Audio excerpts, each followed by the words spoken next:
kan namanya sendiri COVID-19 dari 2019 ini tuh sudah terjadi. Iya, Makan dan lain sebagainya yang justru ternyata nggak mengurangi kalori, malah di situ menambah kalori gitu kan. Akhirnya tujuan dari olahraga itu sendiri ini tidak didapatkan gitu. Peringatan, konten ini membutuhkan otak, memerlukan konsentrasi lebih dalam. Yuk.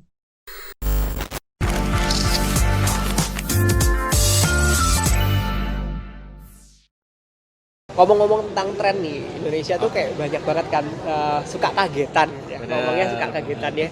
Begitu ada tren baru, mereka langsung berbondong-bondong ikut nih gitu.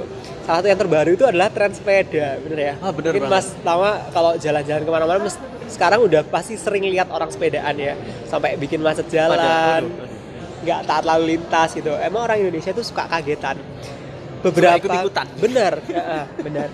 Memang sebenarnya trennya bagus ya sepedaan, apalagi kayak mengurangi polusi. Benar. Yang dianggap yang kita harapkan bisa mengurangi kemacetan, tapi ternyata tambah macet ya. Macet karena sepeda. Nah, ini sebenarnya kayak bagus gitu kan.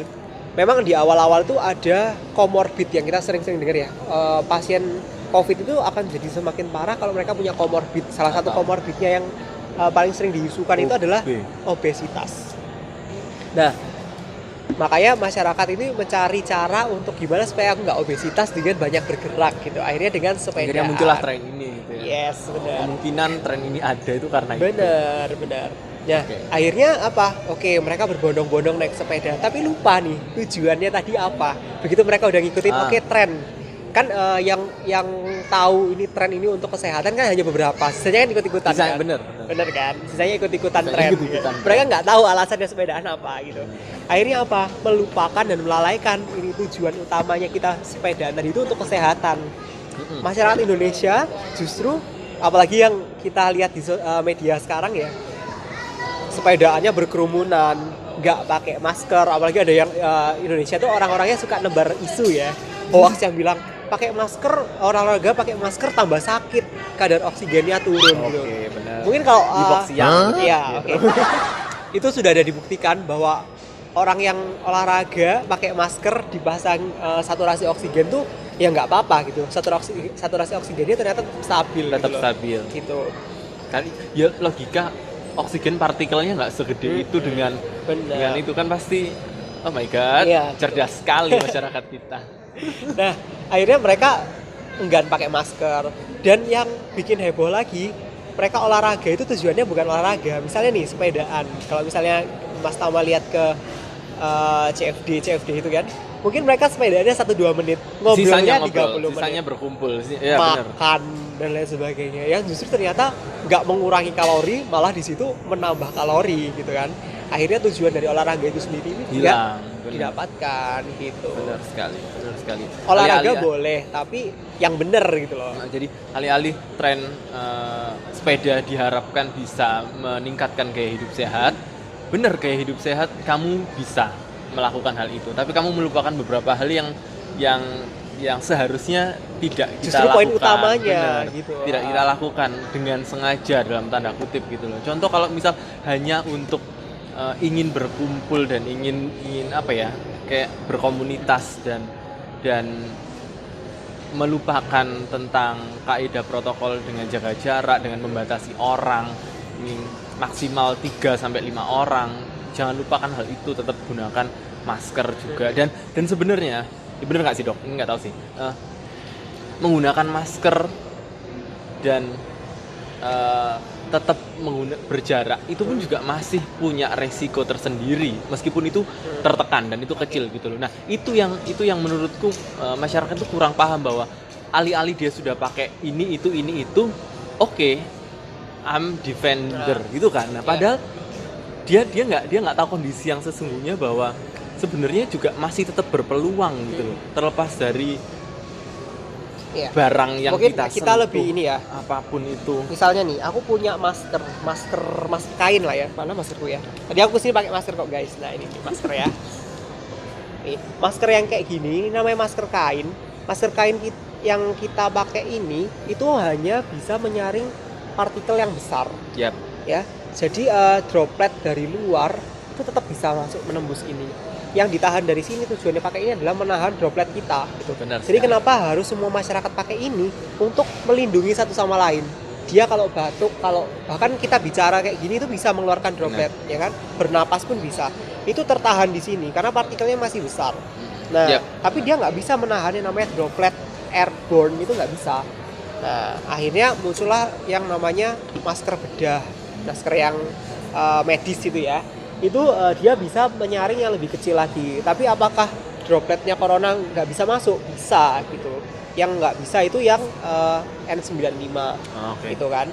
Nah, itu kenapa masyarakat tuh harus aware, harus semuanya pakai gitu.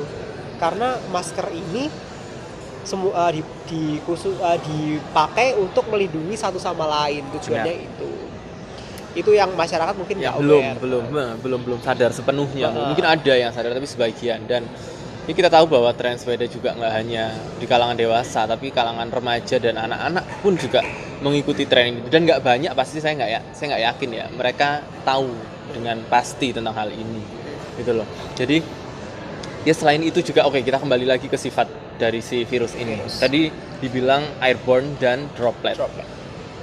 Sebenarnya virus ini itu sifatnya Airborne kayak atau droplet sifatnya gitu ya? airborne atau droplet. Karena ada sebagian di awal tuh bilang ini droplet, ini bukan airborne gitu ya. Jadi tapi juga ada akhir-akhir ini, sebulan terakhir ini juga yang menyatakan dimungkinkan untuk airborne. Iya. Oke, jadi sampai sekarang kita masih penelitian masih mengatakan bahwa ini masih droplet. Jadi makanya kita harus jaga jarak minimal 1 meter, ya, Ya. minimal 1 meter. Itu karena dia droplet. Tapi karena penyebarannya yang sangat cepat, ini muncul pemikiran bahwa kemungkinan ini airborne gitu. Tapi apakah sudah dibuktikan? Belum gitu. Belum ada pembuktian yang bilang kalau ini airborne gitu. Tapi karena dari sifat penyebarannya yang cepat itu, kemungkinan seperti itu. Jadi disinyalir. Akhirnya muncul lagi bahwa pemerintah atau WHO menganjurkan bahwa masker ini harus dipakai kemanapun gitu. Jadi kenapa? Karena ya ini kita takutkan ini airborne gitu. Nah kayak gitu. Yap, benar sekali. Jadi memang belum ada yang pasti di virus ini, karena virus ini Masih virus baru, yang anak bisa dibilang baru. anak Kita baru. belum terlalu Kita kenal belum terlalu dengan mengenal hal itu gitu loh. Oke, kembali lagi. Alih-alih ini virus yang baru. Ini aku tanya sebagai pandangan aja ya. Kalau ada yang bilang bahwa virus ini adalah konspirasi, menurut pandangan secara dokter yang ilmiah lah maksudnya, apa gimana? Bagaimana menyikapi hal ini? Gini ya, aku nggak terlalu paham konspirasinya. Kalau misalnya ada terkait dengan politik atau terkait dengan Bisnis ekonomi mungkin. ya, bisnis gitu ya, mungkin aku nggak di bidangnya untuk bicara kayak gitu. Tapi aku memaparkan dari yang ada, yang benar-benar ada di lapangan tuh seperti apa. Bahwa memang di rumah sakit kita itu memang angka COVID ini semakin naik. Dan orang-orang yang terkena itu yang menjadi buruk pun banyak gitu. Yang dibilang 2% angka kematiannya itu nggak jadi di Indonesia bahkan lebih gitu. Di atas 5% gitu kan. Nah ini yang terjadi sebenarnya.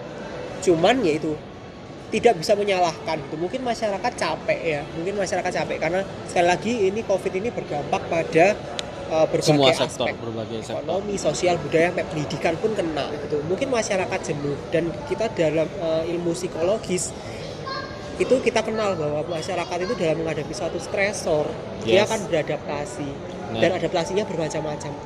Mulai dari yang kita kenal ada beberapa tingkatan. Mungkin awal-awalnya mereka denial. Ya itu terjadi di Indonesia kan. Kita sudah melewati denial itu yang awal-awal.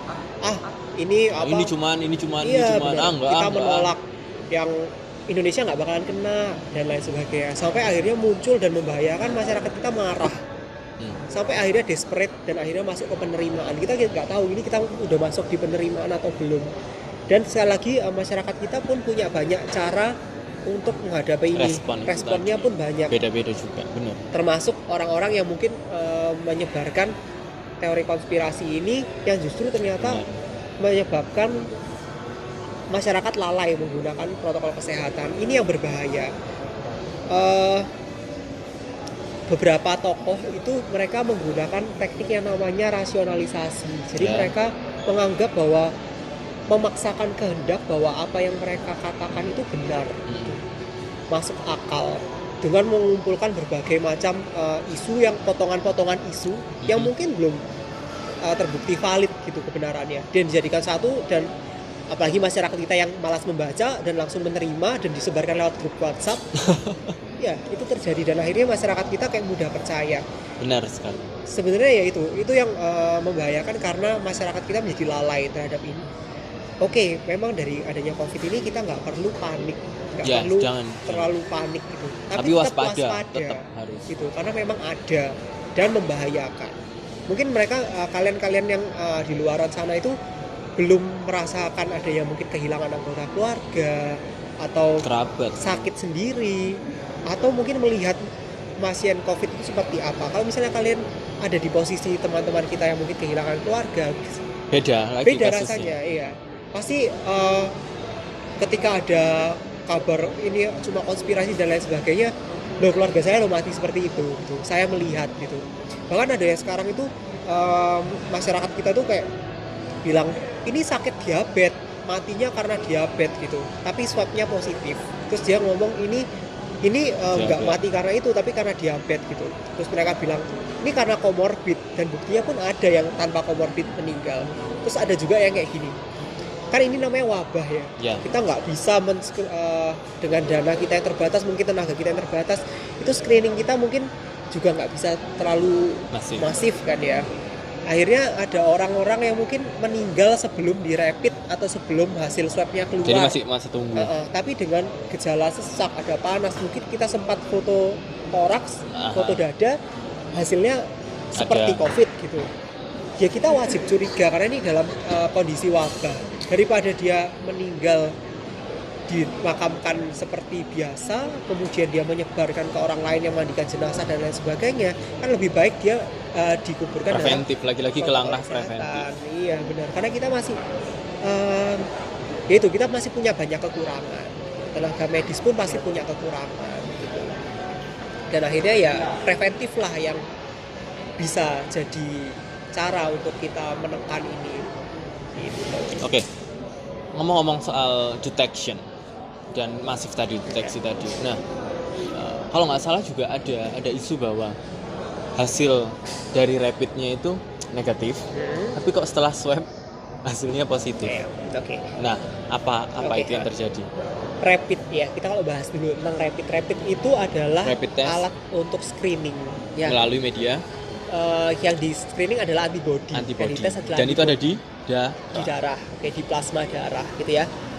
Jadi kalau misalnya dia negatif, berarti artinya mungkin antibodinya tidak terdeteksi belum atau terlalu rendah ya sehingga kita nggak bisa mendeteksi adanya antibodi di situ. Ini artinya bukan berarti nggak sakit, bisa jadi dia sudah kena tapi antibodinya belum terbentuk. Benar gitu ya. Nah kemudian ketika kita swab kok positif, ya mungkin ada virusnya ada, tapi antibodinya belum terbentuk, seperti itu. Jadi gitu. Dan kalaupun nanti katanya rapidnya positif, tapi kok swabnya negatif gitu, itu lebih bingung lagi kan. Kok antibodinya udah ada, tapi swabnya negatif, ya bisa aja mungkin dia pernah sakit sembuh. Dan dia udah sembuh. Benar gitu. sekali. Bisa dan mungkin bisa juga kayak gini. Medianya bukan dari saluran pernafasan, mungkin yang lain. Kembali lagi ke yang reseptor tadi kan juga adanya di seluruh tubuh. Ya, gitu. Tapi kan jadi memang banyak. Kayak misalnya nih, kita ngambil darahnya pecah pun, atau darahnya sampelnya kurang baik pun bisa jadi hasilnya negatif. Tapi ini kan negatifnya palsu. Benar gitu. Bukan berarti dia nggak sakit. Kita nggak boleh ini yang mempercayai kayak 100% dari cuman antibody doang gitu. Karena yang standarnya memang menemukan virusnya dari swab. Dan kombinasinya juga dengan temuan klinisnya, adanya sesak dan lain sebagainya, atau gejala-gejala lain yang ditimbulkan oleh COVID. Jadi kalau misalnya orang sesak, paru-parunya udah putih semua, terus swab rapidnya negatif, ya masa kita mau biarkan dia berkeliaran? Kan ya enggak gitu, karena dia berpotensi menularkan ke yang lain. Oke, nah tadi dikorelasikan, tadi kan sudah dipahamkan tentang rapid, bedanya rapid dan swab ya. Jadi kalau rapid itu mendeteksi adanya antibodi tubuh dari imunoglobulin di tubuh, di plasma darah tepatnya itu tadi ada atau tidak, dan itu butuh waktu untuk membentuk. Benar. Itu dan tiap orang kan beda-beda juga respon tubuh. Antara 7 sampai 14 hari. Nah, 7 sampai 14 hari. Makanya kita harus isolasi mandiri 14 hari kan, 2 minggu. Benar. Jadi butuh waktu untuk itu. Terus kemudian kalau swab itu adalah mendeteksi adanya virus tersebut di organ target masuknya jalur. Makanya kenapa kok swabnya itu di pangkal tenggorokan dan hidung itu benar. Nah, tujuannya itu mencari, mendeteksi ada nggak sih itu virus masih begitu. Jadi harap luruskan hal ini dan jangan berdebat hanya karena pendeteksian ini, karena ya memang lagi-lagi Indonesia masih banyak kekurangannya. Kalau diharuskan untuk men-swab semua dengan waktu tunggu dan waktu lab yang demikian terbatasnya, itu juga nggak mungkin. Memang tracing by rapid tidak menunjukkan arti sesungguhnya dari rasio orang yang terinfeksi, tapi bisa jadi itu adalah jalan untuk men-trace, jalan untuk mencari dia kontaknya ke siapa sih, bla bla bla bla, itu lebih cepat gitu. Jadi ya terlepas dari konspirasi bisnis atau apapun itu, tapi sadarilah hal itu bahwa ini harus kita jalani sekarang. Terlepas dari teori A, B, C, D, ini fakta yang terjadi dan di lapangan, dan ini juga yang harus kita patuhi tentang hal itu gitu loh. Paling nggak kalau misalnya beneran ada konspirasi, jangan sampai diri kita mati konyol. Nah, benar sekali. Jangan sampai hal itu terjadi gitu loh. Dan biarkanlah si konspirasi itu yang memikirkan orang-orang itu. Orang-orang itu gitu yang loh. Punya teori itu sendiri. Benar sekali. Jadi cukupkanlah dan accept lah bahwa benar positive thing tadi. Meskipun ya jangan sampai kita positif, tapi berpikirlah bahwa kita sangat berpeluang untuk menularkan hal itu. Gunakan masker, protokol itu sebagai standar minimal untuk kita keluar rumah. Ya sih. Oke, terus lanjut lagi ke terapi plasma convalescence. Nah, ini ada hubungannya sama si rapid tadi. Jadi kalau nggak salah aku baca-baca, terapi plasma convalescence ini adalah terapi yang dilakukan dari pasien yang sudah dinyatakan sembuh dan memiliki kadar antibodi atau titer antibodi yang cukup tinggi untuk bisa ditransferkan ke pasien yang dianggap parah dan sangat beresiko. Bener nggak? Iya, memang sampai sekarang balik lagi ya, kita belum punya vaksin dan lain sebagainya. Pengobatan pun masih abu-abu. Jadi kita muncul nih berbagai cara, gimana caranya kita menyelamatkan semakin banyak pasien yang dengan COVID ini. Salah satunya adalah dengan plasma convalescence. Plasma convalescence ini syaratnya adalah diambil dari orang yang memenuhi syarat, yaitu dia pernah COVID dan sembuh dari COVID, dibuktikan dengan apa? 2 kali swab hasilnya negatif, gitu kan? Dan memiliki kadar titer antibodi yang tinggi yang masuk dalam kriteria kita, gitu. Tujuannya apa? Dari antibodinya yang dia punya disumbangkan pada orang lain. Tentunya nanti kita harus cek golongan darah dan lain sebagainya ya. Pasti, itu sudah lah. Karena jangan sampai antibodinya COVID-nya ada tapi antibodi darahnya beda, akhirnya menyebabkan kematian. Mati gitu dong. Benar. Nah, itu memang banyak syaratnya, dan tujuannya adalah membantu orang-orang yang belum punya antibodi tadi untuk dapat antibodi secara pasif. Secara pasif. Nice to meet you. Dan Rumah Sakit Dr. Sutomo sudah membuka nih, jadi buat teman-teman yang mungkin mau menjadi pendonor, benar, yang punya keluarga atau dirinya pernah COVID dan udah di swab 2 kali negatif, ternyata mau menyumbangkan, boleh langsung ke Rumah Sakit Dr. Sutomo. Kita sangat mengharapkan bantuan dari teman-teman sekalian gitu, buat membantu ya. Ya, melalui proses tes lah pastinya ya. Terlepas dari isu COVID ini, kembali lagi ke basic awal. Tadi kan dibilang memang bahwa budaya kita dan kesadaran kita tentang budaya hidup bersih sebelumnya itu kan masih ya bisa dibilang kurang lah ya. Mungkin hanya sekitar 20% mungkin orang ya. Ini data by Kemenkes ya sebelumnya ya. Dari tahun 2019. Hanya kurang lebih 20% orang yang sadar sekali tentang sanitasi. Sanitasi itu kebersihan ya, kayak cuci tangan, kebiasaan cuci tangan, dan kebiasaan cuci tangan pun juga diturunkan lagi dengan cuci tangan yang baik dan benar. Jadi jangan tetap diturunkan lagi. Jadi hal itu yang tadinya kurang. Tapi nggak tahu ya, ini prediksi dan pandanganku ya. Tapi mungkin dokter punya pandangan lain, bahwa prediksiku ya dok ya, mungkin kalau misal itu diuji lagi, dites lagi di akhir tahun ini, mungkin angka 20 itu bakal melonjak drastis. Bener nggak sih? Ya, pasti kok. Masyarakat kita pasti aware. Maksudnya dibalik tadi mereka kagetan dan lain sebagainya, pasti mereka juga aware dengan ini. Dibuktikan dengan apa sih? Beberapa tempat kayak mall, tempat berkumpul dan lain sebagainya, mereka sudah menjalankan tuh protokol kesehatan. Misalnya di depan pintu masuk disediakan security yang nyuruhin itu kan. Akhirnya mau nggak mau mereka harus cuci tangan. Dan kemudian di media-media pun sudah banyak digaungkan tentang cuci tangan dan lain sebagainya. Yang pasti masyarakat akan lebih aware lah ya. Lebih sadar tentang kebersihan. Tapi apakah sudah benar atau belum ya mungkin nggak tahu lagi. Dikembalikan lagi. Tapi yang pasti kalau misalnya dari cuci tangan ya pasti meningkat ya gitu.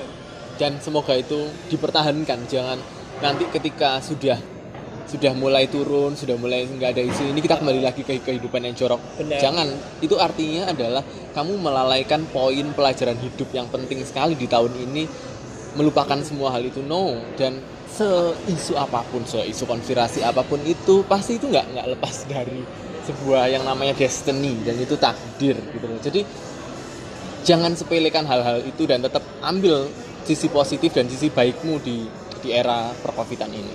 Begitu ya saranku ya. Oke, terus kita lanjut lagi ke kasus pasca covid ini. Nah, ada data yang aku nggak tahu ya, ini bisa dibilang lucu atau gimana ya. Jadi ada data dari BKKBN nih dok. Dikabarkan bahwa selama masa WFH atau masa terjadinya wabah ini antara bulan Maret sampai bulan Juli, dimungkinkan angka kehamilan itu meningkat sekitar 400.000, itu perkiraannya. Gimana dokter memandang hal itu? Ya mungkin aja ya bisa terjadi ya, karena itu tadi WFH ya, semakin sering pasangan tuh berkumpul, ya ada kontak dan lain sebagainya. Apalagi mungkin beberapa pekerjaannya dibatasi, dikurangi dan lain sebagainya, waktu ketemunya akan semakin lebih tinggi, semakin intens. Ya mungkin bisa terjadi tuh mereka karena bosan atau apa mungkin menyalurkan dengan kegiatan seperti itu ya, akhirnya mungkin banyak pula akhirnya angka kehamilan gitu. Tapi yang aku baca juga ternyata angka kekerasan dalam rumah tangga pun akhirnya ikut-ikut meningkat nih, karena mungkin semakin sering bertemu.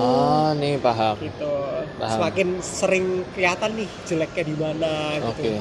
Mungkin sebelumnya emang tahu jeleknya, tapi karena sama-sama sibuk dilupakan, akhirnya semakin sekarang ketemu, akhirnya mereka semakin lihat nih kejelekan masing-masing. Jadi dengan kata lain ada korelasi nih antara meningkatnya angka kehamilan dengan juga meningkatnya kasus KDRT gitu. KDRT ya. Gitu ya. Itu banyak sekali faktornya kalau dikorelasikan dengan KDRT. Mungkin kembali lagi ke sifat manusia yang dalam keadaan tertekan dan terdesak, itu hal sepele bisa jadi masalah, itu mungkin sekali.